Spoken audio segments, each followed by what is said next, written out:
My Govanen, welcome to the Tolkien Lore Channel. I'm the Tolkien Geek, and in this video I want to compare and contrast Denethor and Theoden.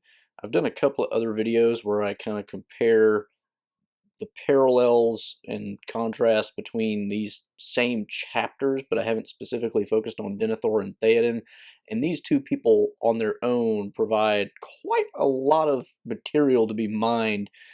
So I want to take a look at a bunch of different aspects of their characters and look at how that kind of may inform us as to what Tolkien is thinking in terms of the morality of their thinking, the way they behave, the value of their worldviews, and that sort of thing. So let's take a look. So the first thing I want to talk about is kind of their starting point, and by that I mean, what is the fundamental viewpoint that they're kind of coming from?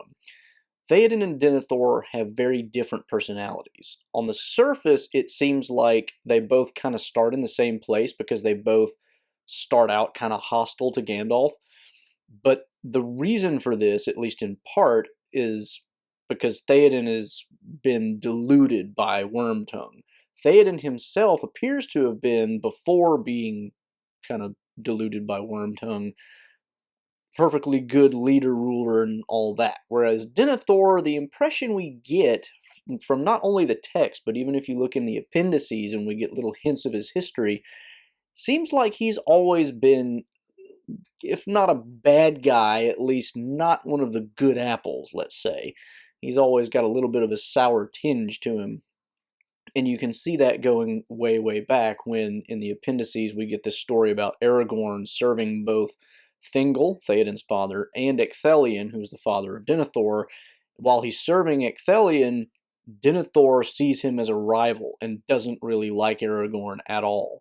We don't have any idea what Theoden thought of Aragorn because Theoden was probably too young, being of a less long-lived race, because Denethor is pretty much purely Númenorian, like Aragorn, even though he's not as long-lived. He's still older than Theoden, so he has better memories of that period of his life. At any rate, the point being, you can see early on that Denethor has a thing against Aragorn, and that's a pretty good barometer for what kind of a person he's going to be.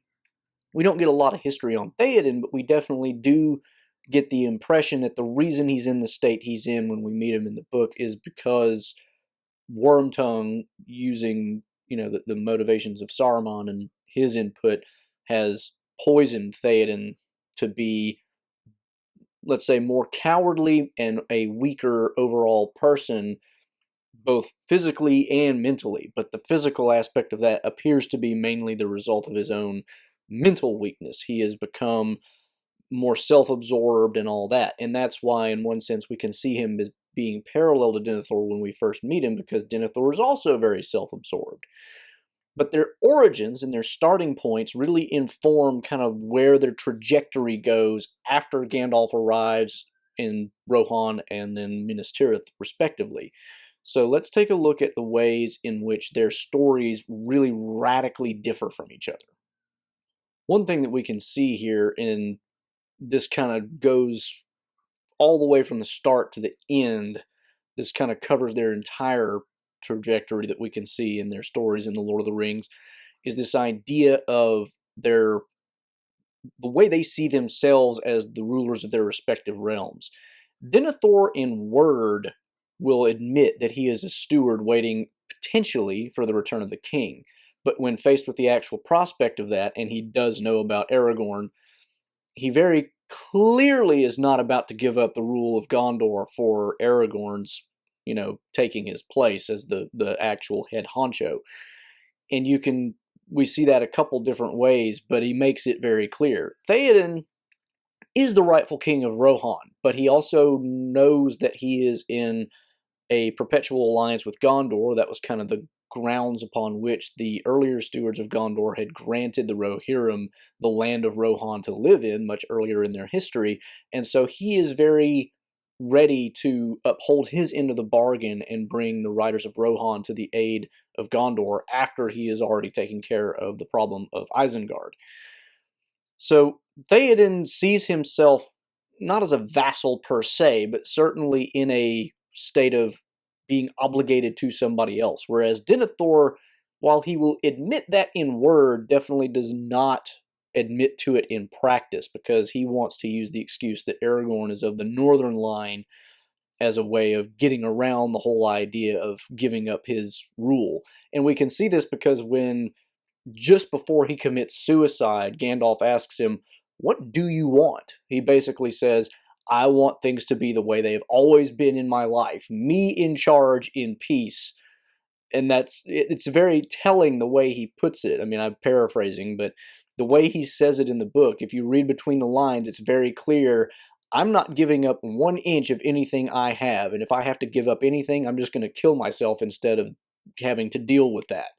So you definitely see a major difference between the two of them there. And part of that also goes into how they see their respective kingdoms as well as their own rule of them. So, for instance, Theoden is very much, and this you can kind of go back and look at my video that I did not too long ago on leadership and the way that Tolkien treats the idea of leadership. Theoden is very much a lead from the front kind of guy. After Gandalf cures him of his delusions, Gandalf kind of assumes that Theoden is still going to stay at the back, but Theoden says, "No, you don't know your own skill in healing. I will lead the army against the forces of Saruman." Denethor, on the other hand, as I mentioned in that other video, which I will link to below, straight up tells Pippin all wise rulers will sit back and let everybody else do the work for them so that they don't get killed. And he even goes so far as to admit verbally, "Why else would I spend even my sons while I sit here?" And then, this is interesting, this plays into another point. I think it's at the end of that very conversation where he says, "It's not like I'm weak and helpless. I can still wield a sword." And he throws back his cloak, and he's clad all in mail armor and wearing a sword at his side. And he says, "Thus have I walked and even slept in recent days." Basically, you get the idea that should worst come to worst, he is ready for literally anything. He's still capable of, bearing arms and going out to war if he needs to. But the irony of this situation, and this is the point that this kind of segues into, despite the fact that he makes a big deal out of himself being capable of, fighting and all this other stuff, not only is he willing to send his sons out to die for him, he is perfectly willing to, instead of risk death on the battlefield, commit suicide. And I mean, he even says, and this is where it really gets kind of almost hypocritical and backward of him, he criticizes the people who were fleeing from the battle in Minas Tirith and says, "Why would you fly? It's better to die sooner than late. You might as well just go and die, fighting." Whereas he himself is doing exactly the opposite. He's not going out to die fighting. He is just basically given up and he's going to commit suicide. Theoden, on the other hand, is much more, I wouldn't say he has hope necessarily, and this is a difference between the movie and the book. Theoden in the book never actually says, "No, we can't defeat the forces of Mordor, but we will meet them in battle nonetheless." He doesn't straight out say that, but there are things that he says that imply he realizes he's probably not coming back from this.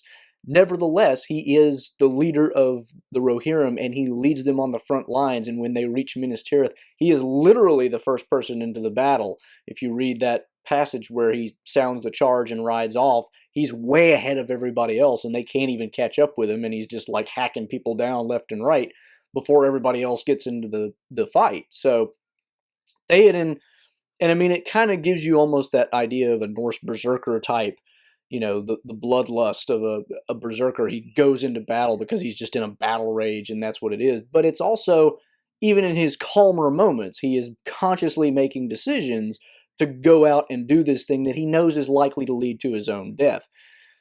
And this segues into yet another point, because another aspect of Denethor that is very different from Theoden is this idea of hope versus despair. And like I said, Theoden doesn't have hope in necessarily the sense of ultimate victory, although he's not despairing either. As Gandalf puts it in at least one place, despair is for those who see the end beyond all doubt. That's not where we are. Denethor does despair because he has seen the black sails of the Corsair ships coming north on the Anduin, and he believes that they are the Corsairs when in fact it's actually Aragorn and his, the people that he could round up, not the Army of the Dead. That's the movie thing. Get that out of your head if you only know about the movies. But he does round up a whole lot of other people who were left to defend the coasts. Denethor sees this in the Palantir and thinks that the end is nigh, and why even bother trying?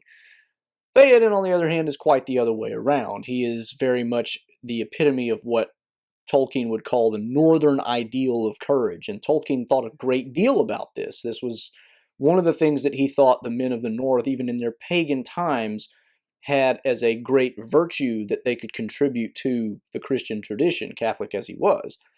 The idea of the northern courage being, in Norse mythology, everything ends in Ragnarok, and Ragnarok means the bad guys win. That was very much a thing in Norse mythology. When Ragnarok happens, the gods die, the giants win, all the good people lose. But the people in Norse culture still believe that it was something good and honorable to fight against the inevitable defeat, even though it was literally inevitable. And so in that kind of a strange sense, it almost makes the northern pagan more courageous than the Christian, because the Christian at least has the idea of, if I do the right thing, I get the afterlife as a fallback. Whereas the northern pagan, he's like, well, I'm going to go to Valhalla if the Valkyrie take me, and then I'm going to die again in battle because I'm definitely going to lose, but it'll be glorious. So it's really interesting how all that plays out, but that's kind of how Theoden takes the entire thing. Is he's going to go out fighting, even if there's no way they can actually, win the battle, save Middle-earth from complete annihilation and domination by Sauron. He is going to go and do what he can, because it is still better to die trying, even if you fail, than to just lay down and let it happen. Similarly, you get the same idea with Éomer. After Theoden dies, Éomer actually has kind of the same thing, where right after Theoden dies, Éomer takes up the standard, and he sees all these things happening. He even sees the black sails coming at one point. And rather than doing what Denethor does and just quailing and becoming a complete despondent, despairing person, he actually raises his sword against it in defiance. And wouldn't you know, it's right when he does that Aragorn raises his banner and he realizes, oh, well, we're saved. So ironically, it ends up being the case that Denethor, who ironically being Númenorian, ought to be in a better position, because, to the extent that any Christianity or anything like that makes it into Tolkien's works, the Númenorians are the closest thing to a religious human race. I mean, they are. We never see any overt religion except one reference to the Valar.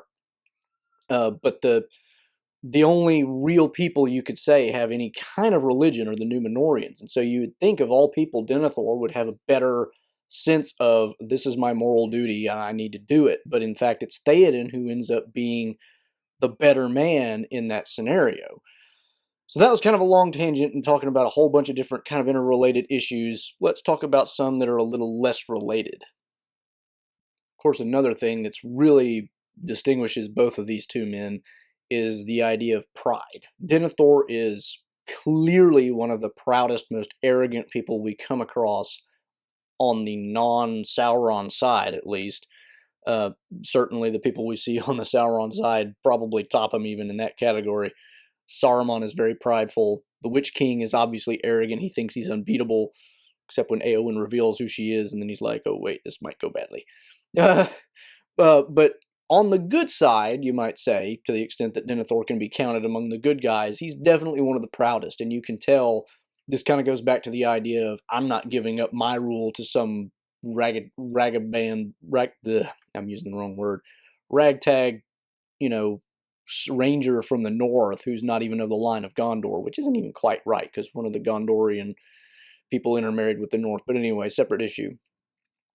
Denethor is not about to condescend to anybody. He is, and you could see this even in his relationship with Pippin too, a little bit, because he's not the nicest guy to Pippin at all.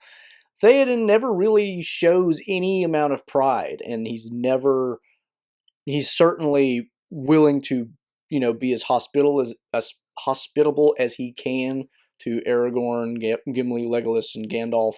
Once he is kind of cured of his delusion, and once he meets the hobbits, he doesn't treat them as simpletons or anything like that. In fact, when Merry starts to go off on, the history of pipeweed and everything, because Theoden's like, "What is this stuff you're puffing out of your mouth?" Uh, Gandalf steps in and he's like, "This is going to get out of control. You really don't want to go down that road." But Theoden actually says to Merry very politely, if we have a chance and we're sitting at, in peace in my home, then I would love to hear the doings of your ancestors however many generations back. He is very willing to come down to whatever level the person he's talking to is on and engage with them at that level. Denethor is always, "I am the steward of Gondor." And that is the only, he's a one speed engine and he's only got that one. Theoden is perfectly comfortable dealing with whoever he deals with, and it doesn't seem to matter. And not only does it play into how they treat the hobbits, but there's also the element of just how the hobbits who pledge their services to these two different men end up getting treated in their service.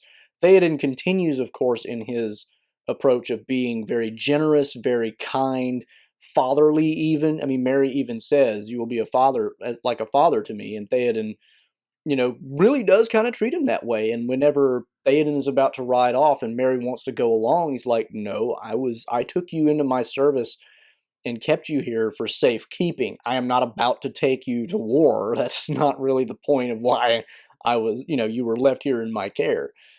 Denethor and Pippin, on the other hand, have a very different relationship. And the relationship basically is Denethor is always trying to find ways to use Pippin. He doesn't really think that he can get much use out of him, but from the very first conversation that they have, Denethor plugs him for information about Boromir, and after the fact, we get a little bit of Gandalf's, you know, post game analysis, sort of, where he basically says he guessed more from your words than what you wanted, but you did as well as you could.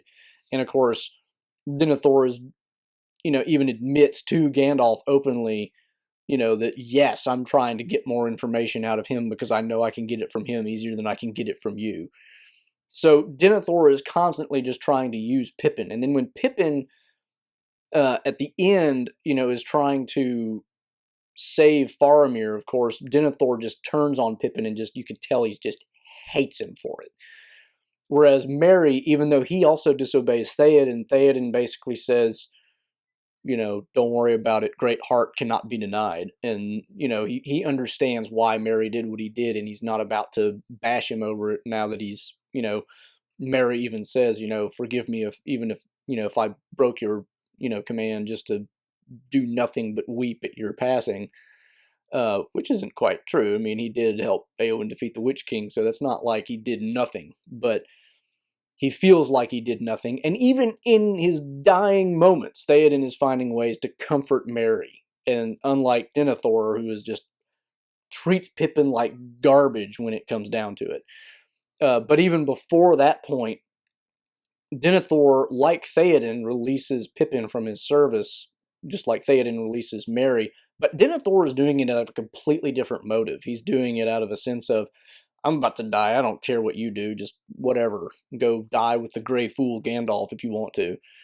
Pippin, of course, uses the opportunity because he needs to.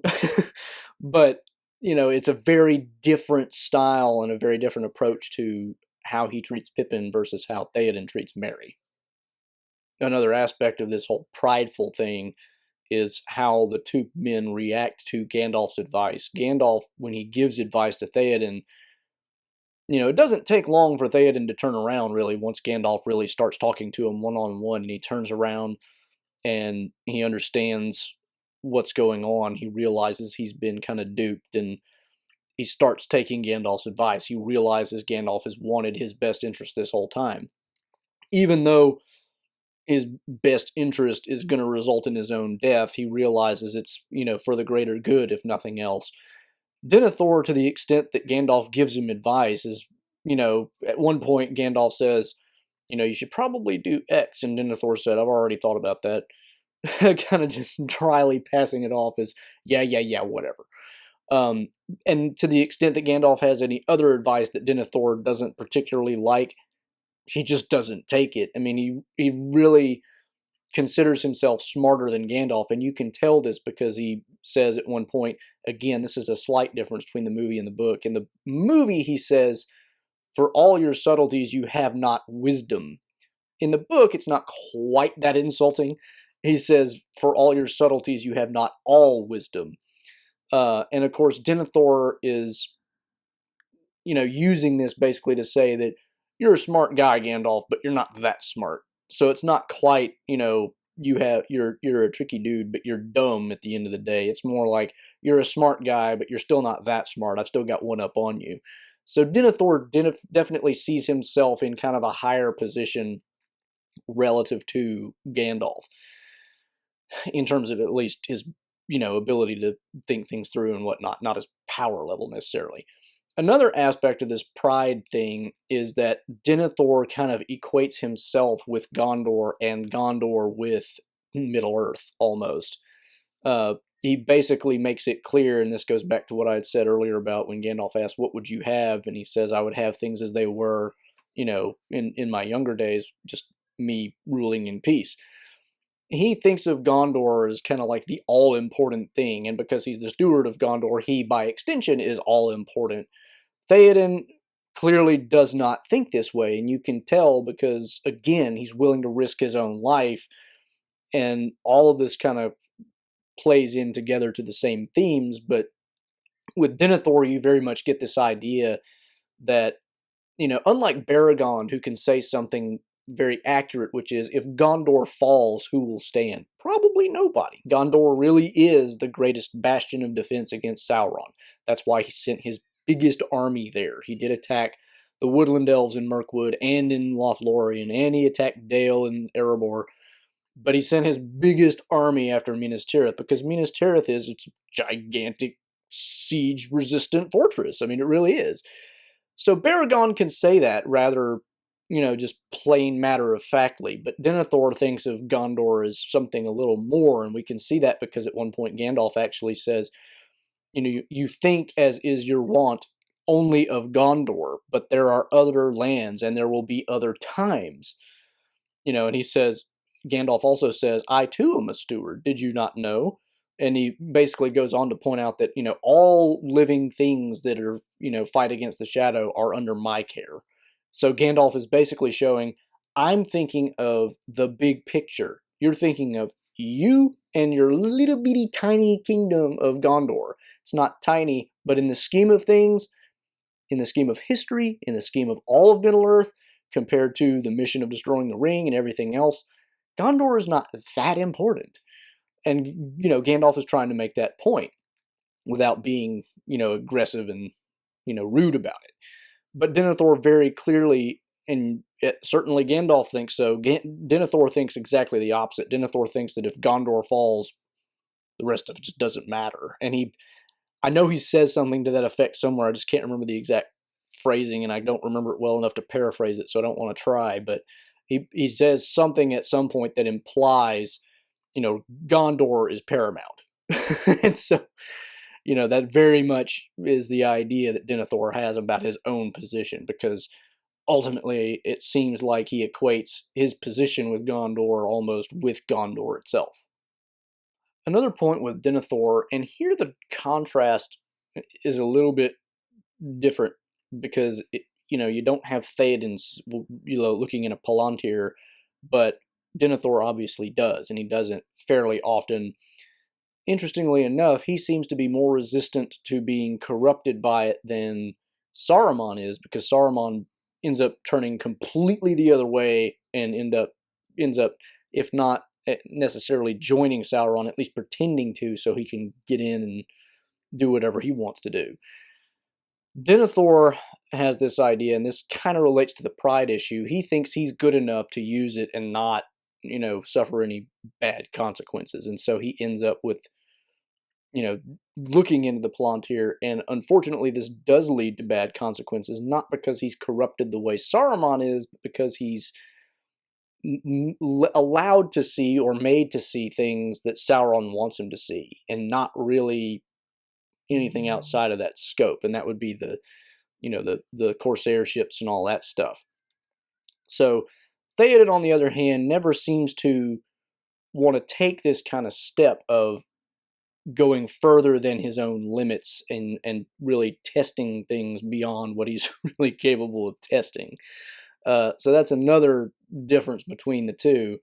A final point here is how each of these men take the death of their sons.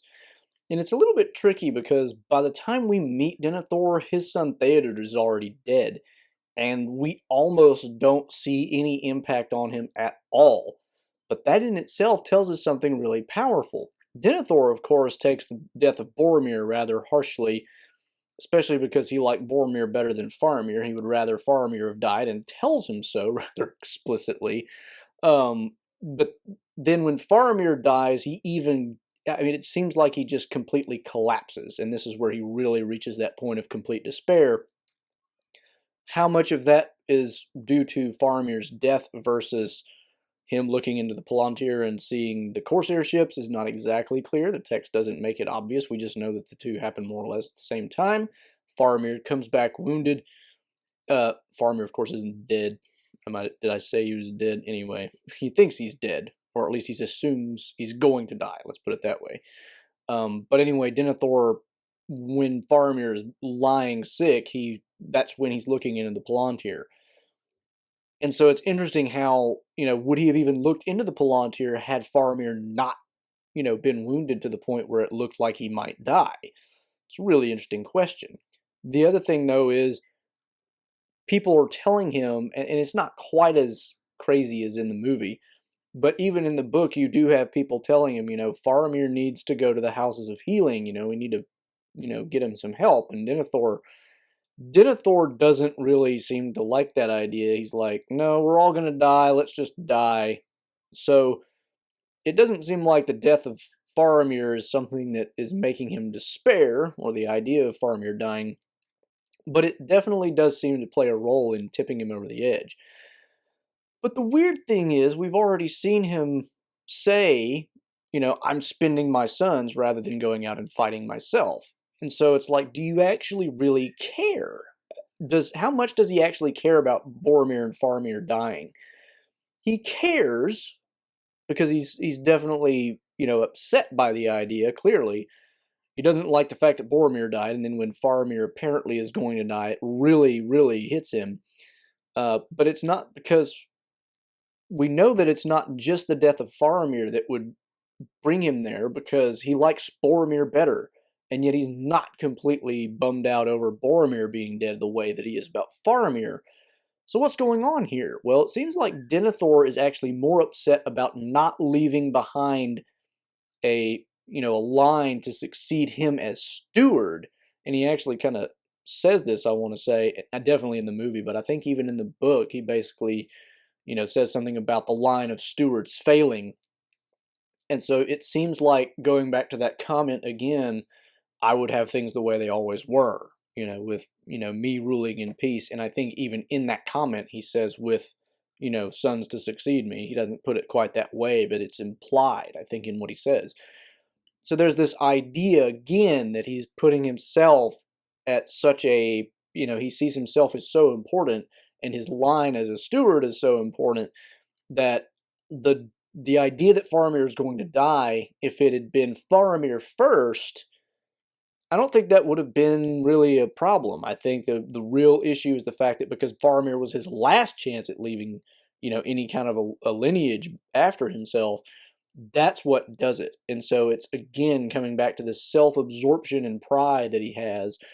Theoden, on the other hand, Theodred was his only son, and he's dead. And again, we see basically no real effect on Theoden in the course of the story. He's already done his grieving to some extent, at least by the time we meet him. But we could definitely tell he's not taking it as hard as Denethor is taking Faramir's condition. And what's more significant to this, point is the fact that he eventually does name Éomer as his heir, and he makes it pretty clear. And it also is clear that not just after that point, but even up to that point when Éomer and Éowyn were both living with him as foster children because their own parents had been killed, they are more or less treated as his, actual children, not just as niece and nephew. In fact, what is it? I'm trying to remember the exact words. It was something like he calls Éowyn his dearer than daughter or something like that, where of course he usually refers to her as sister daughter or sister son for Éomer because it's his sister's children. So it's really interesting to see how Theoden, far from taking the death of his own son as this huge calamitous thing, he's obviously sad about it. And like I say, that kind of all happens off, screen, so to speak. But he definitely does not have this idea that the end of his line is this huge thing. He, says that Éomer is his heir, and he thinks of him as practically his own son anyway. Of course, he knows he's not, but the fact that he is willing to, say, "Yep, you're my heir. I'm probably going to die in this battle. You'll be king after me," shows you the difference in thinking between Theoden and Denethor, because Denethor here is just like, if it can't be me in my line, it's nobody. We're just all going to burn. And so again, that's a very different look at, how these two people see things around them in their lives. Obviously, we know that Theoden is the better man in the story, and Denethor is kind of a, let's not even, he's not a nice dude. So I mean, we can definitely see where Tolkien rather is throwing his, moral support. It's like Theoden is the guy you want to emulate, not Denethor. But, and I mean, I think all of that kind of comes naturally anyway. The things that Theoden does, we can see as being much better than the way Denethor behaves. So there's probably other aspects of their storylines that you can look at and compare and contrast, but these were the major ones that stood out to me. So if anybody else wants to chip in some other thing that I might have left out, please do leave that in the comments. So, hope you enjoyed that video and the discussion of the compare and contrast of Denethor and Theoden. They definitely have, it's obvious that Tolkien was trying to parallel these two stories and these two men in particular. So that I find a very interesting thing to explore. If you did enjoy it, please do give it a thumbs up and share it around. If you want to follow me on Twitter at JRRTLore, you can get some occasional Tolkien trivia questions. You can, of course, subscribe to the channel here. You can support the channel here, and you can find 2 of my previous videos here. Until the next time, I'm the Tolkien Geek, signing out for the Tolkien Lore channel. Namarie.